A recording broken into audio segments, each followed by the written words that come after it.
देश विदेश की सच्ची खबर सच के साथ। आप देख रहे हैं नेशनल इंडिया न्यूज। वजीराबाद थाना इलाके में पत्नी की हत्या कर फरार हुई पति को वजीराबाद थाना पुलिस ने गिरफ्तार कर जेल का रास्ता दिखाया है। मामला 4 सितंबर की रात का है, जब पति ने अपनी पत्नी की गला घोंटकर हत्या कर दी और दीवार पर सॉरी लिखकर पत्नी के प्रेमी का दीवार पर नाम लिखकर वहां अपने 2 छोटे मासूम बच्चों को छोड़कर फरार हो गया था। इस बात की सूचना पड़ोसियों ने पुलिस को दी थी। पुलिस ने शव को कब्जे में लेकर पोस्टमार्टम के लिए भेजा था। पोस्टमार्टम रिपोर्ट आने के बाद सुनिश्चित हुआ कि मृतका पारुल तिवारी ने आत्महत्या नहीं बल्कि उसकी हत्या की वारदात को अंजाम दिया है, जिसमें पुलिस ने कार्रवाई करते हुए हत्या का मुकदमा दर्ज किया और फरार आरोपी पति को गिरफ्तार कर जेल का रास्ता दिखाया। उत्तरी दिल्ली के वजीराबाद थाना इलाके में दिल दहला देने वाली ये घटना सामने आई है। आपको बता दें, 4 सितंबर की रात वजीराबाद गली नंबर 14 में दिल को झकझोर देने वाली 2 घटनाएं घटी। जिस व्यक्ति ने भी इस घटना के बारे में सुना, उसका दिल सहम गया। 4 सितंबर की रात इस घर में एक पति ने अपनी पत्नी की सिर्फ अवैध संबंधों के शक के चलते गला घोंटकर हत्या कर दी। वहीं मरी हुई मां के साथ पूरी रात उसके 2 मासूम बच्चे सोए। जब सुबह उन्हें भूख लगी तो बच्चों ने रोना शुरू किया, जिसके रोने की आवाजें पड़ोसियों ने सुनी तो पड़ोसियों ने घर का दरवाजा खोला तो मृतका पारुल तिवारी का शव उसी के बेडरूम की जमीन पर पड़ा हुआ था। जानकारी के मुताबिक रात के वक्त पत्नी और पति में आपसी कहा-सुनी हुई होगी और आवाज तो पड़ोसियों को हल्की फुल्की सुनाई दे रही थी, लेकिन आरोपी पति वेद प्रकाश रात के 9 बजे के बाद अपने घर से बाहर अचानक चला गया, जो दिन निकलने के बाद भी वापस नहीं पहुंचा। आपके पड़ोस में कितने दिन पहले आए थे रहने के लिए? बता ना रही 1 तारीख क्या है। हाँ 21 तारीख क्या है, ज्यादा दिन आए हुए नहीं। हम लोग से बात भी नहीं करती बेचारी, तो चलो अड़ोस पड़ोस में अभी नहीं आई थी, 4 दिन तो आए हुए। कितनी उम्र रही होगी?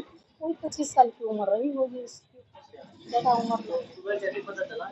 वो आंटी सामने रहती है, उन्हें बुलाई वही बताएंगे। सामने रहती है आंटी, वो देख रही है, ताक रही है, उन्हें बुलाइए, वही सारे बात बताएंगे।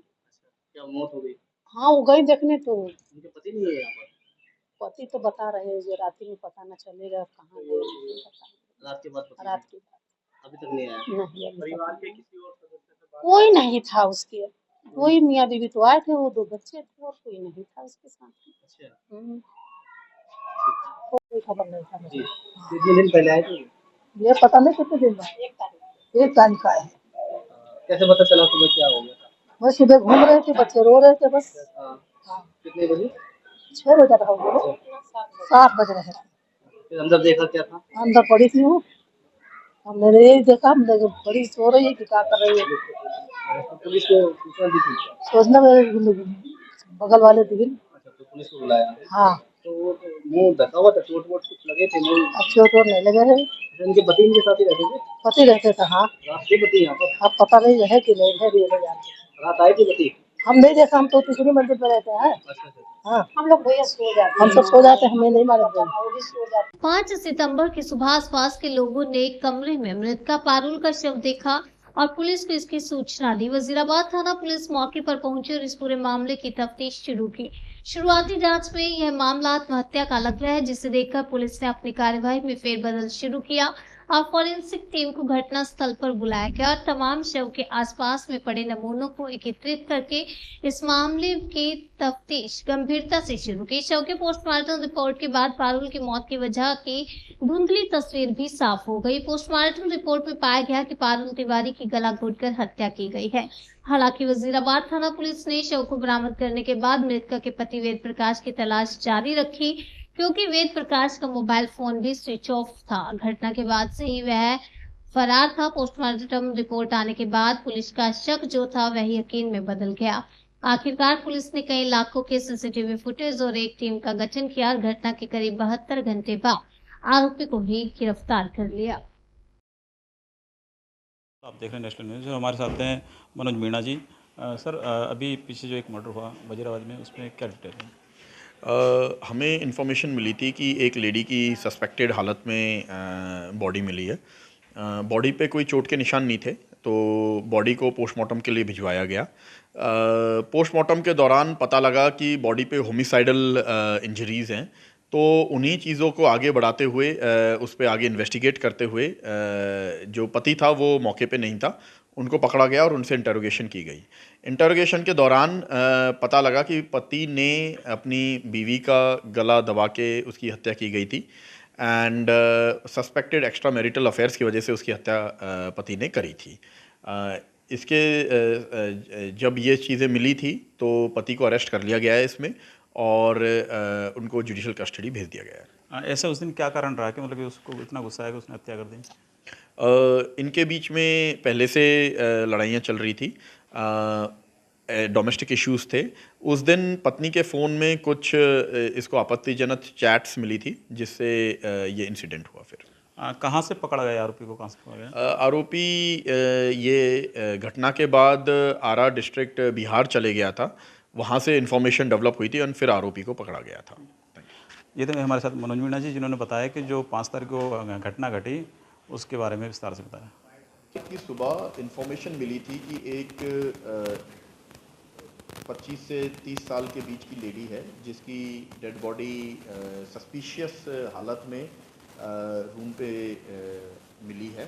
साथ ही उसके 2 बच्चे हैं जो बाहर रूम के रो रहे हैं। इस तरीके की एक इन्फॉर्मेशन मिली थी। इस इन्फॉर्मेशन पे रेस्पॉन्ड करते हुए वज़ीराबाद SHO एंड उनकी टीम वहाँ पे पहुँची थी। तो दिखा था कि वहाँ पे एक लेडी डेड थी जिसके शरीर पे एज सच कोई निशान दिख नहीं रहे थे। वहीं पे तुरंत क्राइम टीम को बुलाया गया था और फॉरेंसिक एक्सपर्ट्स को बुलाया गया था FSL रोहिणी से।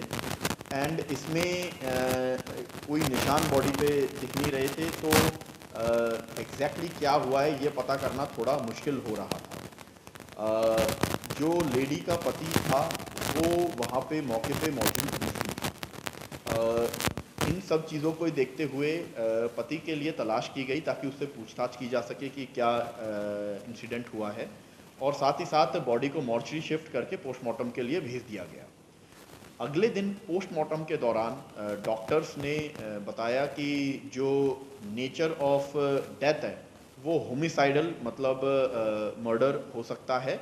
और पैरेलली उसी टाइम पे वज़ीराबाद की टीम ने जो इनका पति था उसको भी ट्रेस आउट कर लिया था एंड उनको डिटेन कर लिया था पूछताछ के लिए।